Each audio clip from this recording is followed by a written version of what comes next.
Hughes. You came to Betty Ford Clinic. What made you take the decision to go there? Well, for a number of years I was in denial against the fact that I had a problem.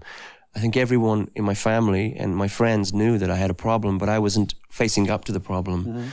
So it was Christmas Day 1991 and I felt really ill. I was using drugs and I felt very weak. And I drove myself to hospital and they said that I was very close to death. But prior to this, about 4 days before Christmas Day, I'd already called Betty Ford Center in Palm Springs, California, to ask if I had room for me to go in there. So I was basically trying to do one last time. And the one last time almost killed me. But, you know, I had a very clear vision of Jesus Christ on that day. And without discussing my religious beliefs today, I really firmly believe that it's with God's help that I'm alive today. So every day of my life now is a blessing to me. I'm very fortunate to be still alive, and I would like to tell everyone out there, especially the parents of young children, that we have a problem with drug abuse all over the world. You must educate your children very well. Why did you start? I think it was, I couldn't deal with the pressures of being a very famous rock person earlier on in my career with Deep Purple. The pressure was so incredible. And I think when you're not happy with yourself, you try and do things like you drink too much or you use drugs. And for me, I became addicted to cocaine, which I consider the worst drug of all, you know. For me, it was poison. Glenn säger här alltså att han stod inte ut med pressen att helt plötsligt vara en stor internationell rockstjärna.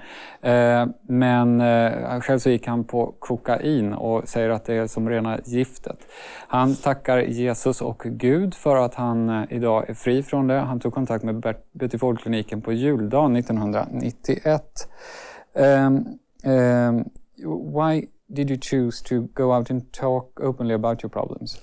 Well, you know, I want to be one of the few people who actually, for me, I was so ill for so many years and so sick of the fact, I was so sick of being sick that I think it was my duty to express how it is on the other side of the drugs. For instance, I'm now a total health freak, you know. Yeah, really? Absolutely. So vegetarian and so on? Yes, I am. So for me, you know, I want people, because a lot of people knew I was addicted to drugs, and I think now they see the new Glenn, they should understand that there's a massive change happened in my life, and I feel very proud that I've changed my lifestyle, and all my friends are very proud of that too. You sort of made a name of yourself for being a man who can't finish any project. You were fired out of Black Sabbath and Gary Moore, for instance. Do you think you're hard to work with? I wasn't really fired from the bands. I think they was basically drug-related incidents, really. So that's a lot. That's in the past, you know. It's like now it's a whole different thing for me, you know. De tidigare samarbetsproblem som Glenn har haft, menar han att de var förknippade med hans drogmissbruk. Now you've signed a small Swedish, almost unknown record label. How come? Well, I've been following, I'm not supposed to talk about this today, but we're not signed the deal yet. But Krista, I'm sorry about this, but I've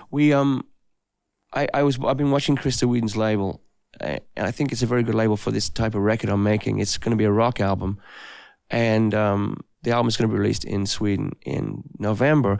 And you know, a record label really, it doesn't have no significance if the label is not going to be promoting your album. So I could have signed with a bigger label, but I believe that the label I'm signing with is going to promote the Glenn Hughes record very well. You know, and that's part of my contract, is they have to promote their album. And I firmly believe in Dino music, so that's why I'm doing it. Yeah. Glenn har precis skrivit kontrakt med ett litet, nästan okänt svenskt grammofonbolag som han tycker är minst lika bra som ett stort internationellt. And you have a super band, a Swedish band with you. I do. And now you're gonna perform unplugged. Yeah. What are you gonna sing? So Much Love to Give off my new album. Could I also say we're playing the melody in September the 10th, and Ragdoll, some friends of mine, an all-girl band, will be opening for me. A great metal band. Okay, thank you.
so much love, yeah. Let me kiss you again. What will be, will be. Let me love you and then will you stay with me? 'Cause this is my life. My life, can't you see? And I've got so much love, yeah. So much to give. Oh, so much.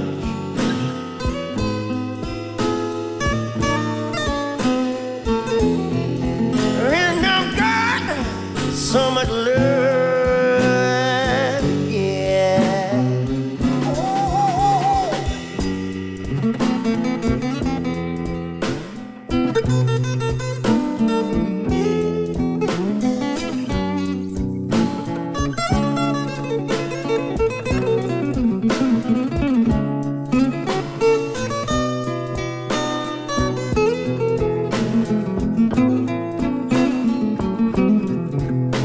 Thomas Larsson on guitar.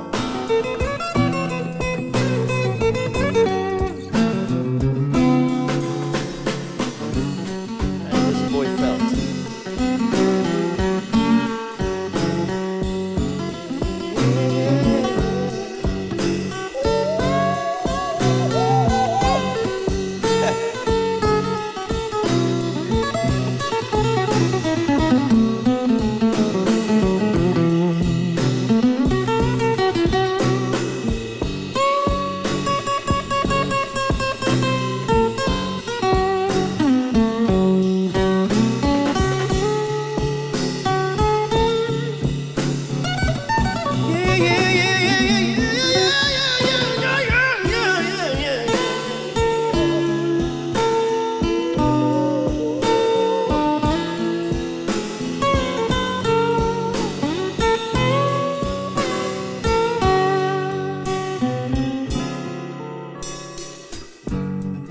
Ask you, my Lord, can it be? Thank you for loving men like me. 'Cause you gave me water so that I may live. Now I've got so much love, yeah. Oh, so much to give. Oh, so much.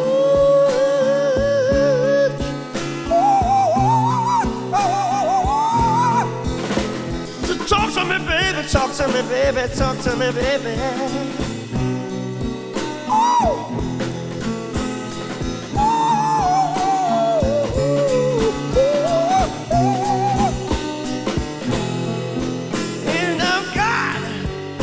Much love, yeah. So much love to you, baby.